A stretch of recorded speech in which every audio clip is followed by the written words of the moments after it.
토빗기의 말씀입니다. 그 무렵 나 토빗은 마음이 몹시 괴로워 탄식하며 울었다. 그리고 탄식 속에서 기도하기 시작하였다. 주님, 당신께서는 의로우십니다. 당신께서 하신 일은 모두 의롭고 당신의 길은 다 자비와 진리입니다.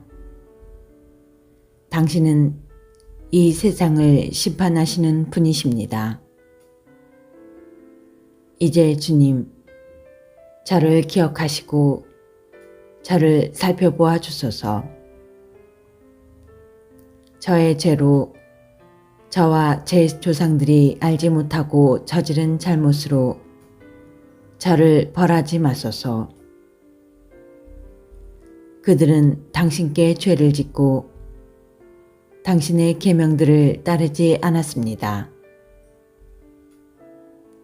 그래서 당신께서는 저희를 약탈과 유배와 죽음에 넘기시고 당신께서는 저희를 흩으신 모든 민족들에게 이야기거리와 조롱거리와 우스갯거리로 넘기셨습니다. 저의 죄에 따라 저를 다루실 적에 내리신 당신의 그 많은 판결들은 다 참되십니다. 저희는 당신의 계명들을 지키지 않고 당신 앞에서 참되게 걷지 않았습니다.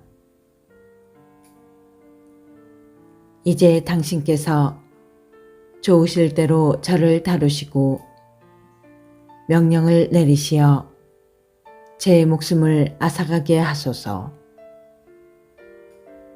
그리하여 제가 이 땅에서 벗어나 흙이 되게 하소서.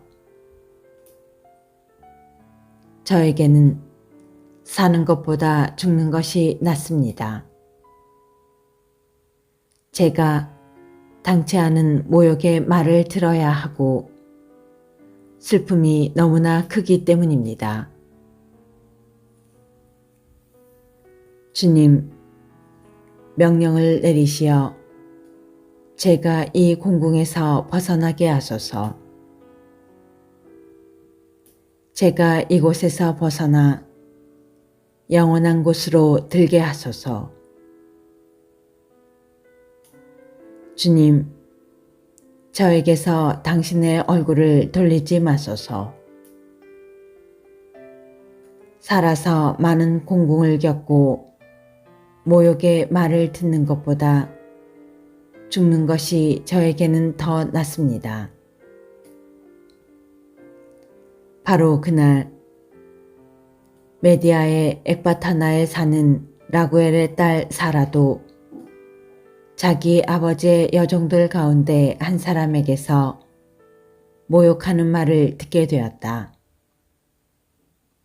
사라는 7 남자에게 시집을 갔지만 신부와 관련된 관습에 따라 신랑이 사라와 한몸이 되기도 전에 아스모데오스라는 낙기가 그 남편들을 죽여버렸다.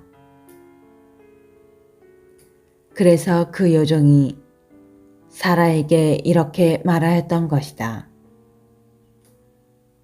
당신 남편들을 죽이는 자는 바로 당신이에요. 당신은 이미 7 남자에게 시집을 갔지만 그들 가운데에서 누구의 이름도 받지 못했어요. 그런데 당신 남편들이 죽었으면 죽었지 우리는 왜 때려요? 남편들이나 따라가시지.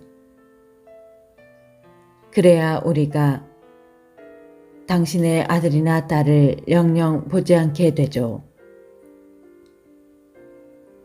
그날 사라는 마음에 슬픔이 가득하여 울면서 자기 아버지 집의 위층방으로 올라가 목을 매려고 하였다.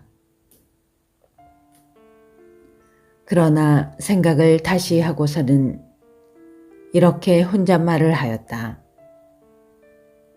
사람들이 당신에게는 사랑하는 외동딸밖에 없었는데 그 애가 불행을 못 이겨 목을 메고 말아꾸려 하면서 내 아버지를 모욕하는 일이 있어서는 안 되지. 만일 그렇게 되면 늙으신 아버지께서 나 때문에 슬퍼하시며 저승으로 내려가시게 되겠지. 목을 매는 것보다는 평생 모욕하는 말을 듣지 않도록 죽게 해주십사고 주님께 기도하는 것이 낫겠다. 그러면서 사라는 창 쪽으로 양팔을 벌리고 기도하였다. 바로 그때 그 두 사람의 기도가 영광스러운 하느님 앞에 다다랐다. 그래서 라파엘이 두 사람을 고쳐주도록 파견되었다. 주님의 말씀입니다. 주님, 당신께 제 영혼 들어올리나이다. 저의 하느님, 당신께 저를 맡기오니 수치를 당하지 않게 하소서. 원수들이 저를 보고 좋아라 날뛰지 못하게 하소서. 당신께 바라는 이는 아무도 수치를 당하지 않으나 터무니없이 배신하는 자들은 망신을 당하리이다.